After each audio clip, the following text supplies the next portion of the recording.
Find out about the spy the Gestapo could never catch, the one-legged American woman who single-handedly organized the French resistance. Chapter 1. The Unbreakable Vow.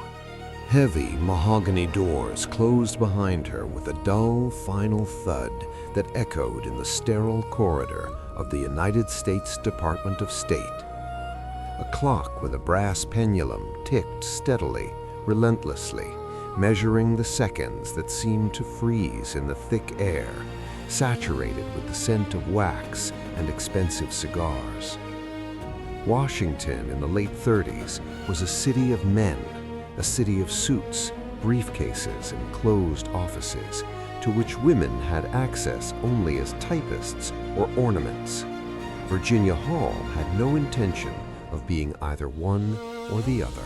She sat on a leather chair, her back straight as a string, her hands clasped on her lap. Her face, sharp, intelligent, with a penetrating gaze that could disarm an interlocutor in a fraction of a second, remained a mask of absolute composure. Opposite her, behind a massive desk, sat three men. They looked like judges of an inquisitorial tribunal, with faces carved from the same soulless bureaucratic stone as the facades of government buildings. The oldest of them, a man with graying temples and eyes hidden behind thick spectacle lenses, was reviewing her file. The rustle of paper was the only sound disturbing the ticking of the clock. Virginia knew what was there. She knew every line of her resume, which was impressive, even crushing for any average candidate. Studies at Radcliffe College, Barnard, then elite universities in Europe, École des Sciences Politiques in Paris, Consular Academy in Vienna. She knew French, German, Italian perfectly. She had knowledge of geopolitics, of the subtleties of diplomacy, of history and economics, which surpassed the competence of most officials sitting in that building. But she also knew that there was something else in these files. One detail, one medical annotation which, in the minds of those hard-headed conservative bureaucrats, nullified everything else. The man inside, with a face the color of faded parchment, cleared his throat and looked at her over his glasses. His gaze slid for a fraction of a second from her face, traveling downwards, towards her left leg, hidden beneath the fabric of an elegant woolen skirt. It was only a blink of an eye, but Virginia caught it. She always caught it. That specific kind of pity mixed with disgust had a sense of superiority. "Miss Hall," the man began, and his voice was dry and devoid of any emotion, like sand in the desert. "Your qualifications are, to say the least, extremely interesting. Your knowledge of languages is impressive. However, the Foreign Service is not just a desk job. Its rigor, its unpredictable conditions, it's the necessity of full, absolute physical fitness. The State Department has very restrictive regulations regarding the health of its employees." Virginia felt her heart slow down, hitting her ribs with a dull, painful echo. She knew what was coming. She knew these words by heart, even before they were spoken. In her mind, like a flash of lightning, an image appeared that she had tried so hard to avoid. The image that haunted her in the darkest hours of the night, when she woke up drenched in cold sweat, feeling pain in the limb she no longer had. Snow. The dazzling white of the turfish landscape near Smyrna in 1933. Cold, sharp air that nipped at her cheeks, the laughter of friends, the weight of the double-barreled shotgun in her hands. Back then, she was still carefree, full of life, determined to conquer the world. Snipe hunting in the waterlogged frozen marshes seemed like the perfect Sunday afternoon pastime. She remembered the sound of reeds breaking under her heavy boots. She remembered tripping over a wire hidden in the snow. And then there was a bang, a terrifying, deafening roar of a shot that tore through the silence of the winter morning. The world spun, time slowed to fractions of seconds, each of which was an eternity of agony. She felt an impact, powerful, crushing, as if the devil himself had grabbed her left foot and dragged her into the abyss. There was no pain at first, only shock and absolute disbelief. She looked down and saw blood, red, so vivid and alien against the pristine snow that for a moment it seemed unreal. Her left foot was torn apart, massacred at close range by a charge of buckshot from her own weapon, which had fired upon falling. With terrifying clarity, she remembered the screams of her companions, the panic in their eyes. She remembered the makeshift tourniquet someone had applied above her knee, and that unimaginable, tearing apart every cell of her body pain that came later as the shock began to wear off. The ride in a wooden cart along bumpy Turkish roads towards the hospital was like a journey through Dante's circles of hell. Every jolt of the cart was a new exploding universe of suffering. Then there was the hospital in Izmir. Stuffy air, the smell of carbolic acid and chlorine, shadows of doctors circling over her bed, fever which consumed her mind, bringing hallucinations and delusions, and that smell, a sweetish, putrid smell of gas gangrene which inexorably crept into her wounds, devouring living tissue. The doctor, an older man with sad eyes, told it to her mother, but Virginia heard it in flashes of consciousness. Amputation or death. There was no other choice. There was no saving her leg. She remembered waking up after the surgery, that strange, empty weight, no feeling below the left knee, and at the same time, a burning phantom pain in her toes, which were no longer there. For weeks, she learned to live with that emptiness. She learned how to bear the pitying glances of visitors, how to hold back tears when she tried to sit up by herself. And then came the time for wood. Cuthbert, that's what she called her prosthesis. The name was meant to be a joke, a way to tame the monster with which she now had to spend the rest of her life. But Cuthbert was not friendly. It was heavy, clumsy, made of hard oak wood and aluminum, fastened to her stump with leather straps that dug into her flesh, leaving bloody abrasions and blisters. She remembered that quiet, determined moment when she first strapped Cuthbert to her leg. She locked herself in her room, not wanting anyone to see her weakness. The leather straps creaked.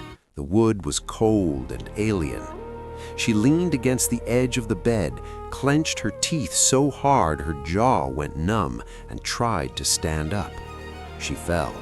She scraped her knee. She lay on the floor, breathing heavily, as tears of helplessness and anger streamed down her cheeks. But she didn't give up. She stood up again, and she fell again. For months they battled, she and Cuthbert. Blood on the bandages, bruises, sweat. She forced herself to climb stairs, to walk on uneven cobblestones, until finally, by some miracle of human will, Cuthbert became a part of her. She learned to hide the pain behind a slight, almost imperceptible limp. She learned to smile when the leather straps chafed her skin raw. She did all of this. She survived this hell, only to sit in this damned office and listen to the verdict delivered by people who had never felt true pain in their lives. "I understand the rules, sir," replied Virginia, and her voice was surprisingly calm, though a volcano was boiling inside her. "However, these rules were created to reject people unable to work. I am fully capable. My disability in no way limits my mind, my analytical abilities, nor my knowledge of the world. I can function in difficult conditions. I have proven that." The man sighed heavily, taking off his glasses and rubbing the bridge of his nose. "Miss Hall, this is not a matter of your intellect. According to the Foreign Service Regulations of 1931, the so-called Clark Rule, Individuals with amputated limbs are automatically disqualified from active diplomatic service. The department cannot take responsibility for sending a person incomplete to potentially volatile regions. With all due respect for your determination, the committee's decision is final. Your application for admission to the diplomatic corps is rejected. The silence in the office became thick as tar. The other two men lowered their gaze, pretending to study documents. Only the chief examiner looked at her, and impatience was visible in his eyes. He wanted her to just leave. He wanted to get back to his papers and forget about this minor, uncomfortable incident. "We can offer you a position in the administrative department," added the youngest of them suddenly, trying to soften the blow. "Office work, archiving. With your knowledge of languages, you would be very useful in translating official correspondence here in Washington, where it's safe." Safe? This word acted on her like a red rag to a bull. She didn't want to be safe. She didn't want to spend her life in a dusty archive sorting papers while the world burned. She knew what was happening in Europe. She saw it with her own eyes during her studies. She saw the birth of fascism in Italy, heard hate-filled speeches coming from Germany. She knew that blood was being shed in Spain and old orders were shaking to their foundations. The world stood on the brink of disaster, and they were offering her to shuffle files? "Thank you for your time, gentlemen," she said slowly, rising from her chair with a dignity that must have seemed incomprehensible to them. She leaned her weight on Cuthbert, ignoring the familiar, dull throb in her stump. She did not look at them again. She turned on her heel and headed towards the door. Her steps on the oak parquet sounded measured, the click of a leather heel, the dull thud of wood, click, wood, click, wood. She walked out into the corridor and then out of the building. Washington greeted her with humid, stuffy air that seemed to choke. She approached the nearest cafe, a small, smoky establishment with a view of the street. She sat in a corner, ordering a black coffee. She was completely alone. The rejection she had just experienced was devastating. It was a moment in which any normal person could break down. She could return to her native Baltimore, marry a lawyer, live in luxury and boredom, becoming a regular at charity galas. She could have concluded that fate and then the American state had given her a clear signal: give up. But Virginia Hall was not a normal person. In the quiet solitude of this establishment, listening to the clinking of cups and the murmur of conversations, she felt anger and humiliation transform within her. It was no longer a hot, explosive anger. It was cold, icy, crystallized determination, steel tempered in the fire of suffering. Since her own country did not want her service in the light of day, in the glow of chandeliers at diplomatic receptions, she had to find another way. She understood that her disability, which for them was a weakness, for her was the most powerful test of character. Since she had overcome death and managed to master pain that these men in suits couldn't even imagine, she wouldn't let some stupid regulation from 1931 dictate her future. She made an unspoken, silent vow, an unyielding vow. She would serve. She would make a difference. She would leave her mark on history and prove to all of them how greatly, how tragically they were mistaken. She would finish this coffee, pack her things, and leave, back to Europe, there where true evil was born. From the back of the cafe, from behind the counter, radio sounds could be heard. The announcer's voice, crackling and metallic, pierced through the static and interference of shortwave radio. He spoke of tensions on the Franco-German border, of troop movements, of Hitler's demands, and the League of Nations' indifference. The world teetered on the edge of war, yet no one in this sleepy, safe American city seemed to notice it. Virginia pulled a folded map of Europe from her handbag. She unfolded it on the table, pushing aside an ashtray. The paper was already slightly worn at the folds.